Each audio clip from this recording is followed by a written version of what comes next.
Global. A partir de este momento, los invitamos a formar parte de esta mesa donde se componen y descomponen los problemas del país. RCR presenta Buen Provecho.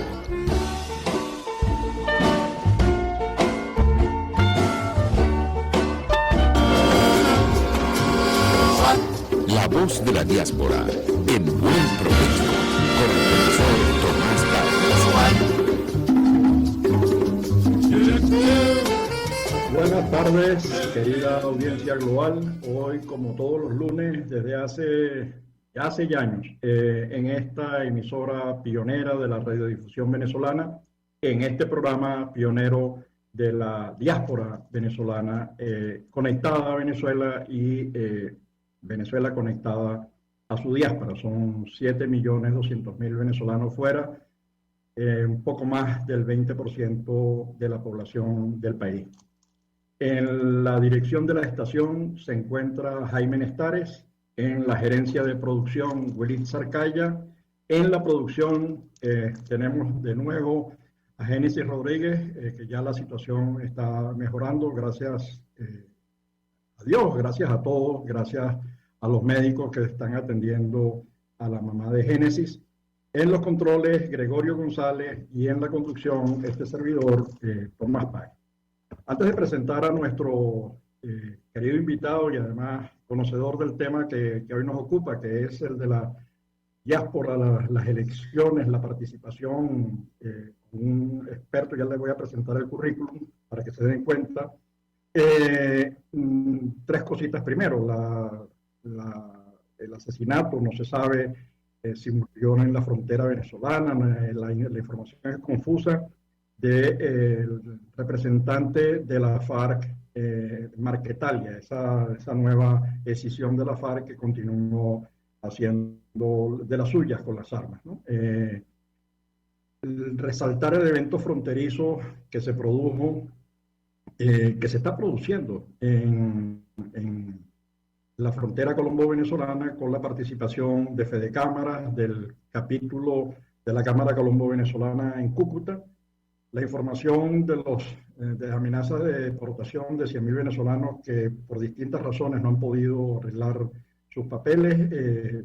Bueno, le pedimos al gobierno peruano, le pedimos comprensión, le pedimos buscar alguna fórmula, por favor, para atender a estos 100.000 venezolanos que se suman a ese 1.400.000 venezolanos que hay ya por la zona, por el querido país Perú, concentrado, donde se concentra la población peruana, que es allí en Callao, Lima, Callao. La otra cosa es un estudio, felicitar a las organizaciones venezolanas Healing Venezuela y Venezolanas Globales, esperamos tenerlas pronto en nuestro programa, por el esfuerzo que han hecho con la Organización Internacional de las Migraciones para recuperar información acerca de las realidades de las organizaciones de la diáspora en el mundo, en todas las áreas. Y entonces yo creo que vale la pena conocer los resultados, conocer la experiencia, acercarse a los talleres que están realizando. El segundo es el próximo 12 de julio y están todos invitados cordialmente a participar en ese taller. La información la pueden conseguir en nuestras páginas de la Voz de la Diáspora y en nuestro Twitter de la Voz de la Diáspora también. Bueno, pero ya tenemos para presentar a Yuri Beltrán. Yuri Beltrán es economista, profesor de esa prestigiosa universidad mexicana, la UNAM, además una universidad sólida, una capacidad de publicación enorme, máster en Gobierno y Asuntos Públicos. Es consejero electoral ha sido consejero, no sé si lo es todavía, pero en todo caso es un conocedor del tema electoral. Él nos lo va a aclarar ahora y vamos a ver su grado de conocimiento. Consejero electoral de la Ciudad de México. Le tocó coordinar el voto de los mexicanos residentes en el exterior. Yo creo que eso vale oro para todos estos procesos que se están analizando en Venezuela. Cómo hacer, qué hacer, cómo está cambiando los procesos electorales. Es especialista en el voto los residentes en el exterior en general, ha asesorado a países, a organizaciones en todo el mundo. Así que, ante todo, mil gracias por aceptar la invitación. Sé que tú tienes una agenda complicada, hemos hecho otros intentos previamente, pero siempre ha surgido, bueno, las agendas son las agendas y surgen siempre eventualidades. Lo que queremos arrancar, dándote las gracias, Yuri, por estar con nosotros, pero al mismo tiempo, sí es verdad que se ha aumentado el número de países que hoy ejercen, donde sus ciudadanos ejercen el voto desde el exterior, ¿no? Básicamente para elecciones presidenciales, creo que son 115 en este momento, no sé si son más o menos, pero por ahí anda la cosa. ¿Cuáles son los incentivos que tendría un régimen autoritario para propiciar el voto de sus ciudadanos en el exterior? ¿Cuáles crees tú? Y bueno, por allí arrancamos la conversa, Yuri. Bienvenido, gracias. Tomás, pues primero agradecer la generosa invitación que me haces para charlar contigo y con tu auditorio. Efectivamente, tuvimos ahí algunos intentos previos para poder platicar, las agendas no se coordinaban, pero tenía yo mucho interés en platicar con ustedes sobre este que es un tema fundamental de las democracias electorales modernas. Y es que, como tú lo mencionas, Tomás, los sistemas electorales se diseñaron sin considerar a las diásporas, como si el Estado-nación fuera esa cosa donde todos los ciudadanos viven dentro de unas fronteras nacionales que son rígidas. Y pronto la historia le demostró a la humanidad que las fronteras nacionales son porosas y que los humanos van y vienen. Frente a esa realidad, algunos países que tenían la intención de mantener a sus diásporas dentro de la comunidad política, lo que hicieron es reconocer derechos. Por ejemplo, los países que tenían marinas militares, marinas mercantes. Por ejemplo, los países que tenían representaciones consulares muy importantes. Bueno, estos muchachos, estas personas que están en el extranjero, están realizando funciones de Estado y el Estado no les reconoce su comunidad política, algo no está bien. Y entonces esos fueron, a principios del siglo pasado, los primeros intentos de reconocimiento de derecho al sufragio extraterritorial. La globalidad cambió todo. Una vez que se empezaron a conformar a partir no solo de la segunda posguerra, sino sobre todo después de la Guerra Fría, se empezaron a consolidar dos cosas: mercados globales y bloques económicos muy importantes. El caso más sonado es el caso europeo, que generaron un crecimiento inusitado en la historia de la humanidad de personas que transitaban de un país a otro. Bueno, frente a esa realidad, algunos países terminaron por reconocer que esas personas que estaban viviendo en el extranjero no tenían derecho de votar allá, donde están viviendo, y no tenían derecho de votar acá, de donde salieron. Discusiones internacionales, discusiones domésticas, casi siempre con algunas resistencias políticas que me gustaría ahorita platicar con tu auditorio, Tomás. Pero después de esas resistencias, esos países optaron por reconocer el derecho de sus personas nacionales a votar desde el extranjero. En Latinoamérica lo hicimos de manera muy gradual. Colombia fue el primero, a principios de los 60. Y los demás países, a pesar de tener contingentes de personas viviendo en el extranjero muy importantes, eran celosos de la posibilidad de que votaran desde fuera de las fronteras. Dos fenómenos explican esas resistencias. Por un lado, los partidos políticos, que son los que terminan haciendo las reglas en los congresos, en los parlamentos y en las asambleas, pues suelen estar dominados por una clase política en territorio nacional. Y pues hay pocos incentivos para compartir el poder político con personas que ya salieron. Segundo. Ahora, espera, Yuri, para que siga, porque en el año 1976, si mal no recuerdo, se produjo el acuerdo internacional en el que se reconocen los derechos, digamos, ya saliendo de la posguerra, todavía como en presencia digamos, de la cortina de hierro, pero sí comienza a aceptarse el hecho de que no solamente tienen derechos a votar, sino también a ser elegidos. Así que la cosa es mucho, va no solamente en el sentido de participar votando, sino de participar como candidato, la diáspora, es decir, como ser parte de los parlamentos regionales, internacionales, caso de los parlamentos europeos que son por encima de las naciones, pues sí, por encima del Estado-Nación. ¿Cómo relacionas tú eso con lo que te estás diciendo y te corté porque ibas para el segundo elemento? Por supuesto, tienes razón. Hay una serie de derechos de segunda generación, diría, en este tema de el reconocimiento de derechos de la diáspora, que tiene que ver con el derecho a ser votado. Y tan derecho político electoral es uno, el derecho a votar, como el derecho a ser votado. Nosotros los clasificamos como el voto activo y el voto pasivo. El segundo problema me parece que tiene que ver con aspectos más de corte instrumental. Los sistemas electorales estaban diseñados desde la noción de que todos están dentro de un territorio nacional.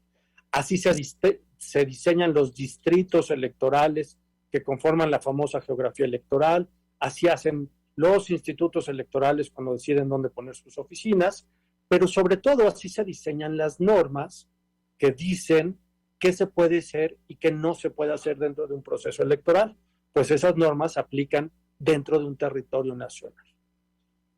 Entonces, administrar elecciones desde fuera de las fronteras, pues trae un desafío instrumental que hay que considerar. No digo que sea insalvable, no digo que sea imposible, digo agrega un grado de complejidad que hay que tener en cuenta a la hora de hacer un nuevo diseño. Y aquí algunos institutos, algunos organismos electorales del mundo revisaron sus procesos, pero siempre han sido como parches, como añadidos, como ajustes a un sistema electoral que en principio pensaba que todos los pobladores, todos los ciudadanos estaban dentro de un territorio nacional.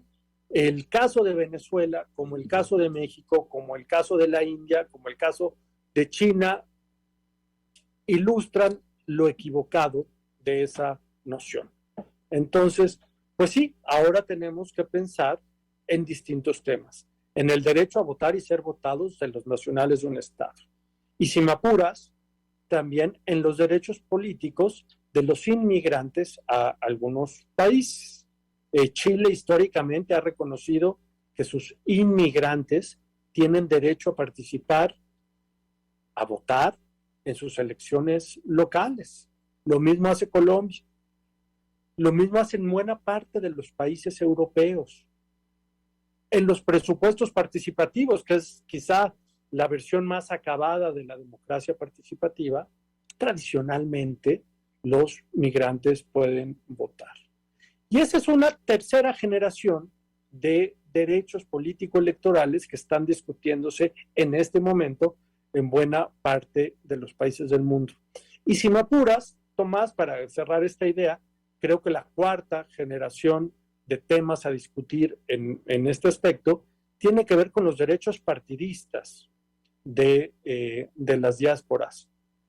¿Deben o no reconocerles militancia a los partidos políticos? ¿Es optativo? ¿Puede un partido simplemente excluir al 10% de la población solo porque vive en Perú? Desde mi punto de vista, no puede ser esa la realidad, pero sin duda es una realidad que está discutiéndose en los parlamentos del mundo y que vale mucho la pena que platiquemos con tu auditorio, Tomás. Yuri, no, perfecto, porque es que además por allí, por ese lado apunta la reflexión. ¿Cómo hacemos? Yo creo que hay que aprender de las experiencias que ha habido, por un lado, en Italia, en Francia, Colombia, República Dominicana, Ecuador, la propia experiencia de México, que es difícil, no es compleja, y que tú conoces muy bien, porque además has sido asesor. Me llama la atención, por ejemplo, que hay participación de los residentes en el exterior, a quienes se les reconoce no solamente el derecho a votar, sino también el derecho a ser elegido en ciertos gobiernos regionales, creo que son los fronterizos, ¿no? Con Estados Unidos es lo que entiendo, mientras que no puede hacerlo en el Parlamento Nacional, cosa que Francia, Portugal, Italia, Colombia, Ecuador reconocen. Digamos, hay unas normas, unos acuerdos que le garantizan a la diáspora una silla, una determinada cantidad de sillas. Yo, sacando las cifras en el caso venezolano, por ejemplo, no sé si tú lo conoces, pero en el caso venezolano, me imagino que tienes información, hay estados, que es como se estructura el país, 24 estados, bueno, hay territorio federal, etcétera, pero los estados tienen una representación sobre base numérica. Entonces, en aquellos estados como Carabobo, por ejemplo, que es un estado de los pequeños, los más grandes, tiene, no sé, 18 diputados. Ahorita las cifras, pero tiene un montón de diputados. Bueno, resulta que la diáspora es el estado más grande de Venezuela. Digamos, si lo vemos en términos de número, pues, ¿no? Está disperso en 90 países. Incluso uno pudiera hablar casi que de un circuito electoral de la diáspora, ¿no? Porque, bueno, porque es un número importante de personas, es el 20% de la población. Es un fenómeno que se ha producido con mucha velocidad, con mucha celeridad en solo 2 décadas y fundamentalmente en el último lustro, 7 años, se ha producido un deslave impresionante, 1.200.000 personas por año, que solo ralentizó el proceso del COVID y el post-COVID. La pregunta es, ¿cómo hacemos nosotros para hacer que estos que están fuera en este momento, que yo creo que lo que están es dibujando una nueva geografía, porque al final estar dentro, estar fuera es una cosa, la gente que está fuera está casi dentro, está dentro enviando medicinas, está dentro enviando remesas, está dentro enviando los alimentos a familiares y amigos. Cuando uno le pregunta en los talleres a quienes están fuera, ¿cómo hacen? Bueno, tienen una persona, los hermanos que están fuera reúnen recursos para pagar a los padres, o se los llevan después para ser atendidos por temas de salud fuera. Es decir, que ese dentro y afuera es una ficción, es seguir viendo, como tú decías al principio, el tema desde el Estado-Nación. Y yo creo que esto requiere como una nueva mirada del fenómeno migratorio y una nueva mirada de todos los aportes que hace la migración al desarrollo de los países de acogida, pero también de las comunidades de origen. Esa experiencia tuya, ¿qué nos indica con los residentes en el exterior? Me gusta mucho la idea desde la cual planteas el tema. La gente que está afuera está adentro. La gente que está afuera está adentro. Enmarco, Tomás. Mira, el mío es un país literalmente atravesado por una frontera nacional, la que nos divide de México de Estados Unidos. Además tiene un río, el río Bravo. Bueno, el 10% de los mexicanos vive al norte de ese río y al norte de esa frontera nacional, y fuera de esa pared o fuera de ese río, nada nos separa.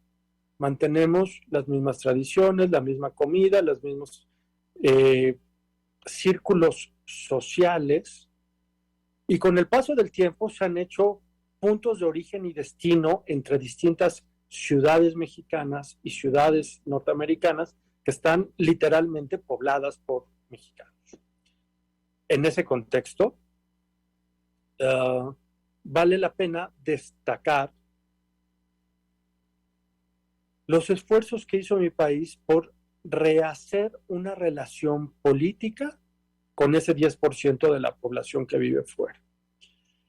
Y no salió de iniciativa de los partidos políticos, salió como iniciativa de ellos. de los migrantes, que vinieron aquí a los congresos a decir, ustedes son tan ciudadanos como nosotros y por lo tanto somos poseedores todos de los mismos derechos. Y nos corresponde a todos tomar las decisiones públicas. Y claro que tienen razón. De hecho, las mejores decisiones públicas se toman cuando participan todos los miembros de la comunidad política. Y en el caso mexicano, que es el que conozco mejor, pues una parte de la comunidad política estaba fuera de la toma de decisiones y eso nos hacía tomar decisiones fragmentadas, segmentadas, solamente considerando un punto de vista. Como si uno dijera, en este país solamente van a tomar decisiones los que no tengan miopía o los que no tengan tal característica facial o lo que ustedes quieran. Bueno, pues en el mío era 10%, no podía tomar decisiones. Y vino la aprobación del derecho constitucional y de todas maneras los partidos representados en el Congreso arrastraron los pies 10 años completos para generar una ley que posibilitara el voto en el exterior. Y cuando por fin pudieron votar, esto pasó en la elección de 2006 por primera vez, no llegaron en las cantidades que nosotros sospechábamos. Pues, ¿qué pasó? ¿Qué pasó? Y cuando hicimos un análisis mucho más riguroso del, pues, ¿qué pasó? ¿Por qué no llegaron los votos? En México el voto es optativo, es voluntario, y en casi todos los países lo es en cuanto a la diáspora. Lo que encontramos es, primero, que el modelo es muy difícil de echar a andar, es muy difícil votar desde el extranjero en el caso mexicano. Ahorita les cuento cómo lo hemos ido desregulando. Pero lo más importante es que el principal motivador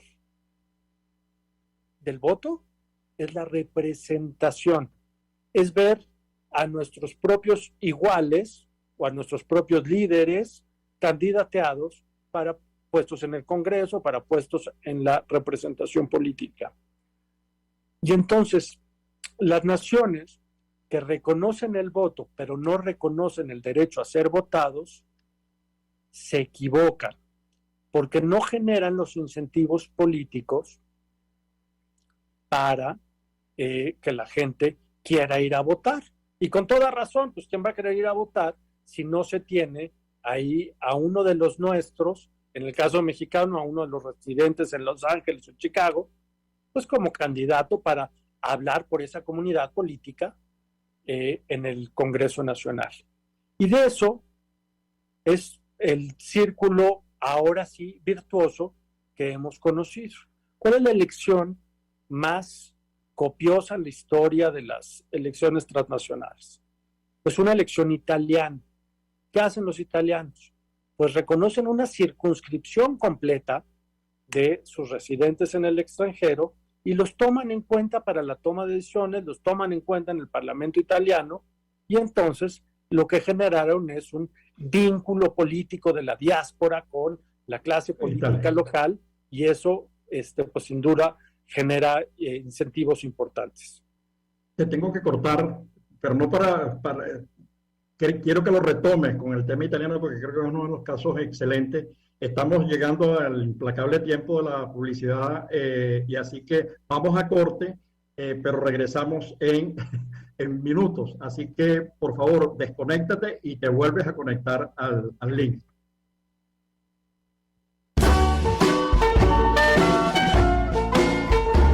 Los grandes temas se debaten en la mesa. Hecho por RCR 750, la radio que se ve. Y síganos en Twitter en @RCR750. Sintonícenos a través de Periscope, @RCR750, la radio que se ve. El que sabe de sabor sabe de saber que Del Corso es la clásica pastelería italiana de Caracas. Qué ricos sus dulces típicos tradicionales, como los auténticos cannoli, la sfogliatella o la cola de langosta, no tienen comparación. La pasta seca de almendras y chocolate o su gran variedad de tortas, cumpleaños, bodas, bautizos o comuniones, reuniones familiares o eventos corporativos. Teléfonos 0212 809-411971. Pastelería del Corso, la pastelería italiana por tradición y excelencia. Antes de empezar el día, entérese de lo que acontece en el país junto a Pedro García Otero en Titulares de la Mañana. De lunes a viernes a las 6:30 de la mañana. Acompáñelo y empiece su día bien informado. Titulares de la Mañana con Pedro García Otero. Solo por RCR 750 AM. Porque lo bueno une. Pluralidad contigo. Respeto contigo. Responsabilidad contigo. Libertad contigo. Estamos contigo y punto. De lunes a viernes a la 1 de la tarde. Contigo. Solo por RCR 750 AM. Porque lo bueno une. RCR 750 AM. Porque lo bueno une.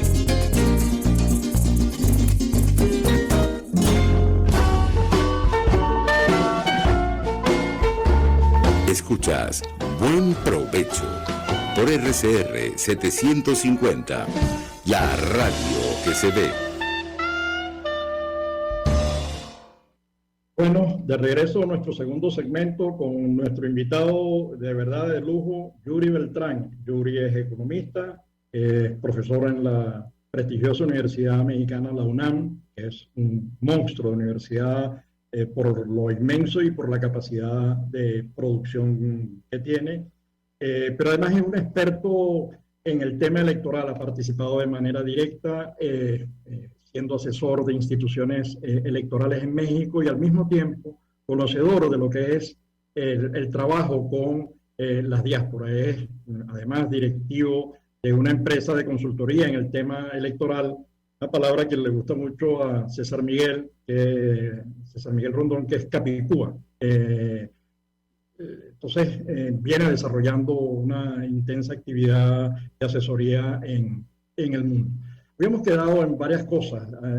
Habíamos quedado con el tema italiano, lo tuve que cortar como experiencia exitosa, pero además hubo dos términos que él utilizó antes de referirse al caso italiano, que es el término rehacer el tema electoral y el papel que en ello jugó la sociedad civil, las organizaciones interesadas en la representación. Yo creo que con el caso italiano podemos ir articulando esa experiencia, pero además quiero tocar dos temas, ¿no?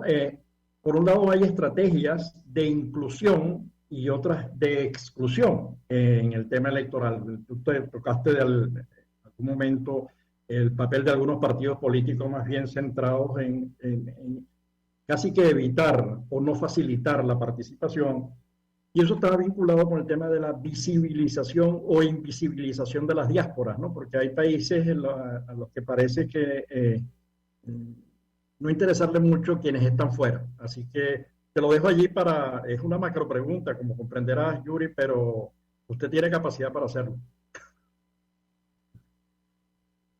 Primero te diría, la capacidad de movilización, de organización de las organizaciones, ahí sí hablo por las mexicanas, pero también he visto la de las peruanas, la de las colombianas, de muchas otras naciones, es fundamental para el éxito que puedan tener al conseguir una regulación que les permita sus derechos. Eso ha sido fundamental. Me parece que para el caso mexicano, fue fundamental que vinieran aquí al Congreso Nacional y pudieran expresar sus demandas directamente. Y una cosa que vale la pena compartir con tu auditorio, porque fue una posición estratégica que tomaron ellos.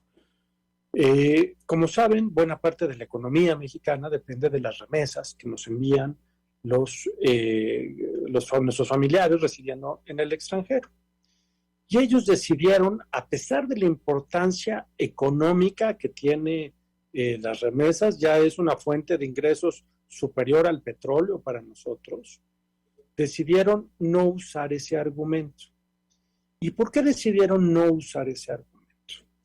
Decidieron no usar ese argumento porque no es una contraprestación a la capacidad económica de una persona. No votamos porque pagamos, votamos porque somos depositarios de derechos, votamos porque somos ciudadanos. Y entonces ellos decían, si yo uso el argumento de que gasto mucho o invierto mucho dinero en México, eso podría leerse como que cierta comunidad rural en el sur de México que no invierte dinero porque no lo tiene, debería de no votar. Y esa lectura no la querían dar ellos, y me parece que la decisión táctica y estratégicamente fue la correcta. Desvincular un derecho del aporte económico que hagan las personas. Eso me lleva a otro tema que me preguntabas en el primer bloque, Tomás. La contribución de lo local, del ámbito subnacional. En el caso mexicano, el voto fue un planteamiento nacional y la primera que se pudo votar fue en una elección presidencial. Pero han sido, la verdad, las entidades federativas las que han conseguido los mejores vínculos con sus diásporas. Quizá logran conectar políticamente mejor. Quizá el vínculo es a veces con la comunidad local, con la comida local, con el bar, con la colonia. Y es ahí donde algunas ciudades, algunos estados tuvieron buen éxito y decidieron aventurarse en ese planteamiento que hacíamos. ¿Qué tal si reconocemos el derecho a la representación política por parte de los oriundos de determinados estados nacionales, entidades federativas, en el extranjero? Y entonces empezaron a generar regulaciones mucho más de avanzada que las que existen a nivel nacional. Algunos permiten que se voten por el principio de mayoría relativa, es decir, construyen en el extranjero distritos electorales. Es el caso de Italia. Cada región del mundo es el equivalente a un distrito electoral, a una provincia, y tiene asignados determinados escaños. Resultarán 5 diputados italianos electos en Estados Unidos, tantos diputados electos en Europa, tantos en África, según el tamaño de la población. Eso me parece que es un diseño afortunado porque pondera el tamaño de las ciudadanías y reconoce que las necesidades de italianos, en este caso, viviendo en uno o en otro lado, no tienen por qué ser iguales, como ciertamente no lo son las de los venezolanos viviendo en el Perú o viviendo en España. Segundo, otros legisladores locales decidieron aplicar el principio de representación proporcional. Todo el resto del mundo, todo lo que ocurra fuera de ese estado, es una circunscripción a la que le corresponden en escaños. Y los partidos se repartirán esos escaños en una proporción similar a los votos que hayan obtenido en el extranjero.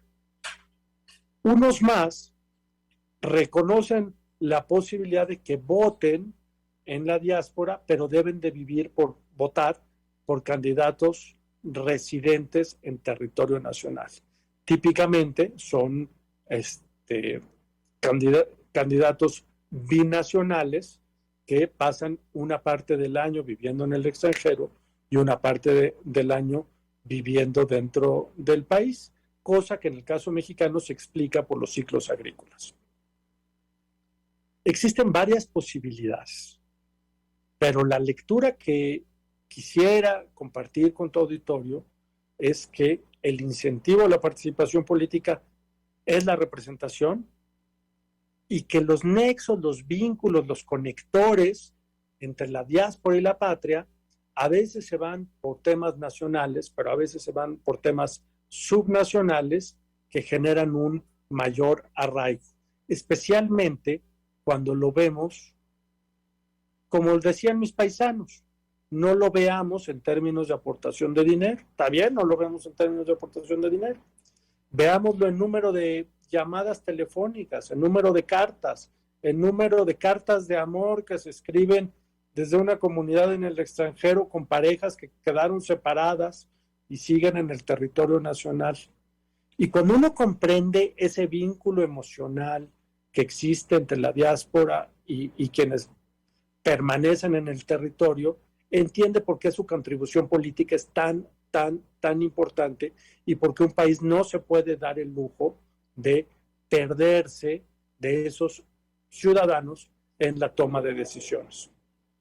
Yuri, eso que tú estás diciendo me lleva a otro punto. Digamos, la migración al final siempre se produce entre ciudades, es decir, la gente no migra a Estados Unidos, la gente migra a ciudades de los Estados Unidos, incluso con grados de especialización. Los mexicanos tienden a concentrarse en determinados puntos, mientras que la migración venezolana tiende a concentrarse, por ejemplo, en Florida. El 52% de los migrantes venezolanos en Estados Unidos se concentra en Florida, a diferencia de los mexicanos que se concentran más bien hacia California, Texas. Ahora, igual nos pasó a nosotros. Nosotros fuimos un país receptor de inmigración y esos migrantes que llegaron lo hicieron desde localidades con las que mantenían relaciones familiares, porque no es solamente que te fuiste, es que la gente ni siquiera se va completamente. Los venezolanos tienen tras de sí a 1.500.000 niños y jóvenes dejados atrás, de quienes te tienes que ocupar, que son sobrinos, hijos, padres, abuelos. En el caso el dato es de los niños y jóvenes, pero si le agregamos los mayores a los que tienes que atender, y no estamos hablando en términos de remesas, sino los que tienes que atender, y hay llamadas diarias y preocupación diaria, sistemática, si te está llegando la comida, si te está llegando la salud, etc. Entonces hay una relación directa. A mí lo que me llama la atención es que mientras en el caso mexicano los gobiernos regionales insistieron en esa relación, forzados también de alguna manera, o impulsados más que forzados por la sociedad civil, en el caso, por ejemplo, venezolano, uno no siente eso, uno siente que quizás tenga que ver con la juventud del proceso venezolano, porque además los migrantes de una localidad tienden a migrar a ciertos puntos del mundo. Por ejemplo, desde el estado Zulia, que es un estado petrolero en Venezuela, hay una migración importantísima, no exclusivamente, pero importantísima, hacia Texas. Y tiene que ver con la historia, la relación histórica en el tema petrolero, insumos, empresas que operaban en Texas, digamos que es un estado asociado al desarrollo del petróleo. Entonces, hay vinculaciones regionales específicas y nosotros estamos haciendo ahorita un estudio con los retornados y vas viendo cómo tienden a concentrarse los gallegos en unos puntos, los canarios en otros puntos, los italianos en otros puntos. Las historias son hermosísimas y me imagino que eso mismo ocurre en el caso mexicano. Pero yo quisiera señalar un tema que es el de la invisibilización y la visibilización, ¿no?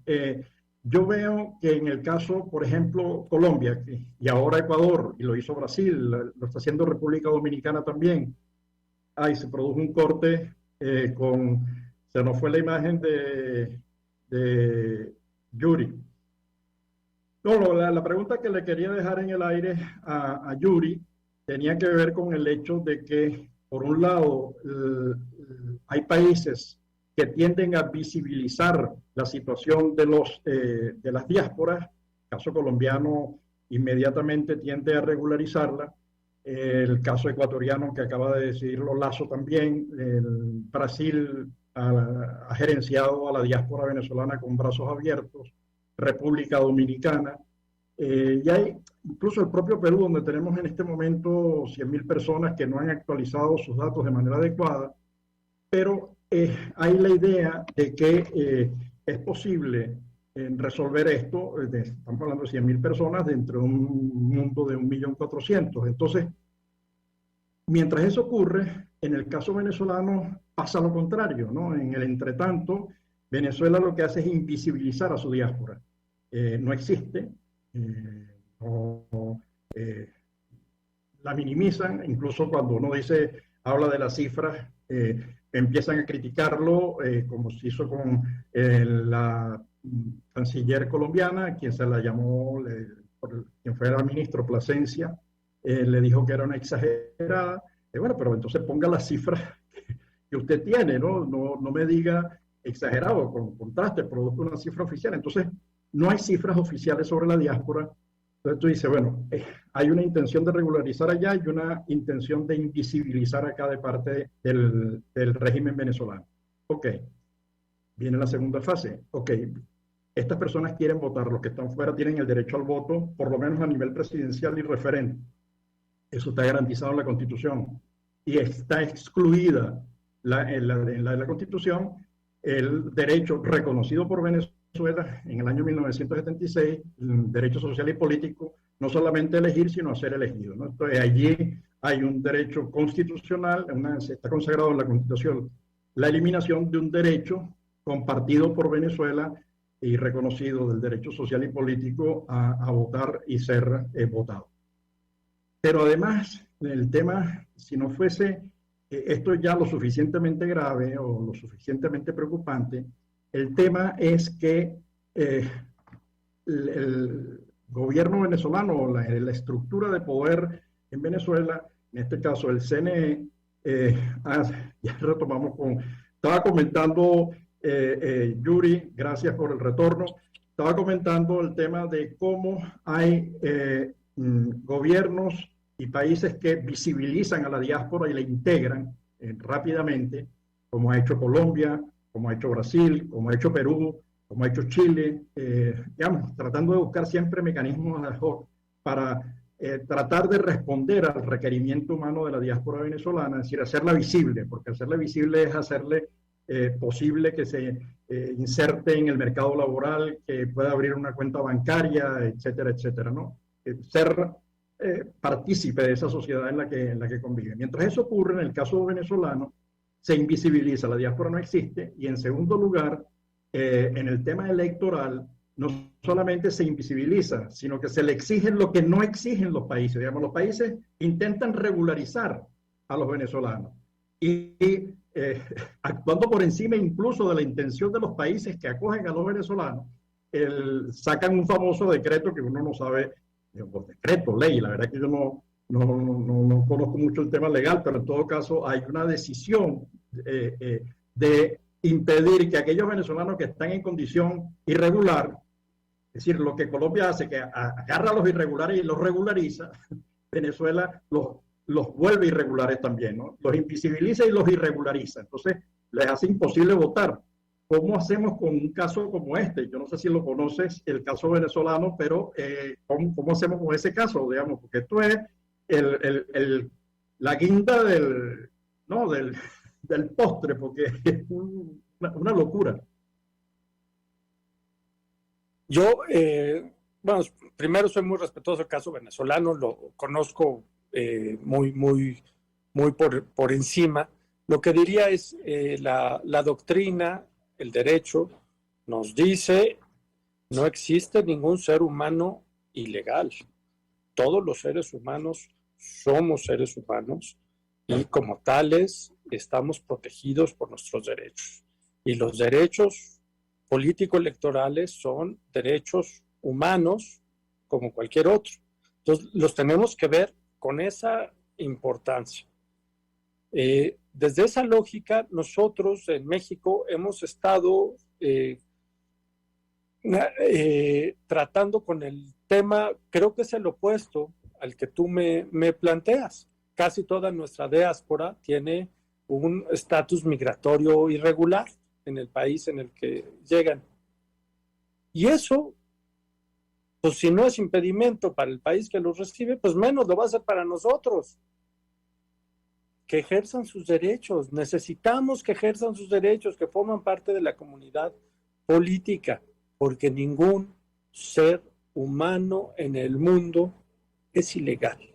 Claro que queremos proteger sus derechos humanos. Y en el tema de la visibilización, me parece que tomas tocas un tópico trascendental.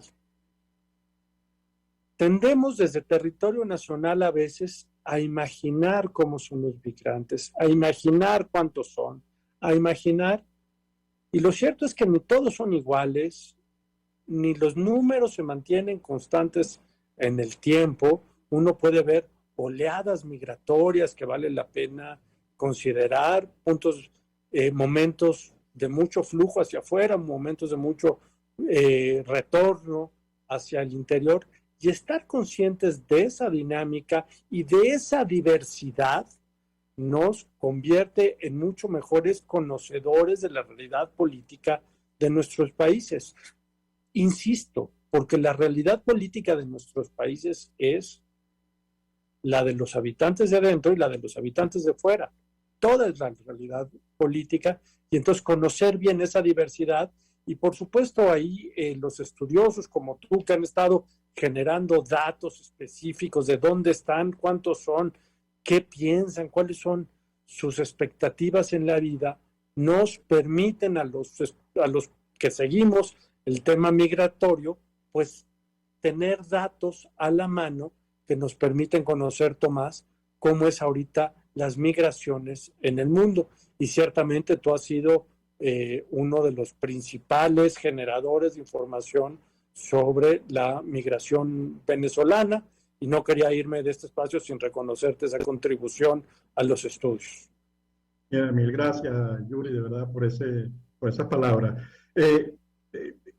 Vamos a terminar el programa en unos minuticos. A mí sí me gustaría, porque de verdad yo siento que hay experiencias en México, en Italia, en Colombia, no solamente en la forma de votar, en la forma de construir circuitos electorales, en la forma de crear institucionalidad, cuando hay disposición a integrar, cuando hay disposición a visibilizar, cuando hay disposición y cuando hay comprensión de la importancia que tiene el capital humano. Es decir, no estamos hablando ni siquiera de diáspora, porque la verdad que yo cada vez creo menos en el dentro y el afuera. Yo creo que estamos hablando de una nueva geografía cada vez más global. Nuestra gente está participando en elecciones en muchos países en los que vive, incluso participan de instituciones que tienen que ver con la migración y deciden conjuntamente con los gobiernos locales, y eso vale oro porque es una forma de ir integrando. La reciente experiencia de Colombia con el voto a distancia, digamos, con el voto a distancia de las elecciones, el voto por correo, ¿qué te dice a ti esta posibilidad? Porque hay países en los que el voto es electrónico, eso también es una posibilidad, el correo. Tú que tienes experiencia en el tema internacional, ¿cómo podemos abordar, cómo se podría abordar eso? ¿Y de qué se podría enriquecer Venezuela de esas experiencias? Yo lo que te diría es que el voto postal puede ser tan seguro, eso sí ya está muy probado en el mundo, tan seguro como que el que se emite en territorio nacional, y ofrece posibilidades ahí cuando las sedes consulares no alcanzan, ahí cuando existen conflictos entre gobiernos que no permiten instalar mesas de votación. Ahí es fundamental el papel que ha jugado el voto postal. Por cierto, el primero de los instrumentos con los que se consiguió el voto foráneo en el mundo. Me parece a mí que el dato colombiano ofrece un ejemplo ilustrativo a tu pregunta. Dada la situación que conoces entre los gobiernos de Colombia y de Venezuela, los colombianos radicados en Venezuela no pudieron votar en sedes consulares, y entonces la decisión que tomó el organismo electoral colombiano es abrir puntos de votación en las zonas fronterizas para que quienes pudieran transitar hacia territorio colombiano lo pudieran hacer con que llegaran a la frontera, ¿no? Me parece una solución bien intencionada, pero insuficiente. Lo que necesitamos es llevar los lugares de votación a los lugares donde residen las personas, porque si no, siempre nos vamos a topar con faltas de participación que no vamos a entender bien si se deben a apatía política o si se deben a simplemente una incapacidad técnica de desplazarse a otro lugar de votación. Y yo, la verdad, hago votos, ojalá le deseo a los países que ahorita no han logrado instrumentar acuerdos que posibiliten el voto de los nacionales del otro, que lo puedan conseguir. Acercar las casillas a puntos fronterizos, pues es francamente anacrónico a la luz de un mundo que, como dices, más de 120 países ya están teniendo votaciones en otras naciones. Simplemente tenemos que hacernos cargo de esa realidad y encontrar soluciones asequibles que generen confianza, y hay en el mercado, hay soluciones legales posibles que se pueden echar a andar. Tomás. Mil gracias, Yuri, por tu tiempo. Mil gracias por compartir tu experiencia y tus conocimientos en esta área. Mil gracias a nuestra audiencia por acompañarnos en este espacio semanal. Seguimos insistiendo, creemos que hay que defender los derechos humanos, los derechos sociales y políticos de los venezolanos allí donde estén. Por quién voten es otro problema, esa es su decisión absolutamente personal y nadie la puede discutir. Lo importante es que todos sientan que sus derechos son defendidos, que no tienen ningún espacio para ser coartados, que pueden ejercer el derecho al voto, que pueden acceder a la nacionalidad que tienen, que pueden acceder a los documentos que se merecen. Así que seguimos insistiendo con esto, con la diáspora en el mundo, con la diáspora en Venezuela, porque no hay un dentro y afuera, hay una nueva geografía de Venezuela. Yuri, 1.000.000, gracias.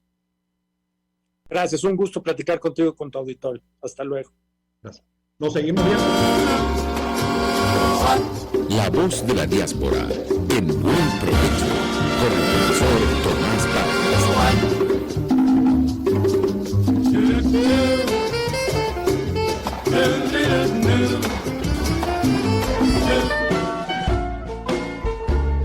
RCR presentó Buen Provecho. Síganos en Twitter como @RCR750. La radio que se ve.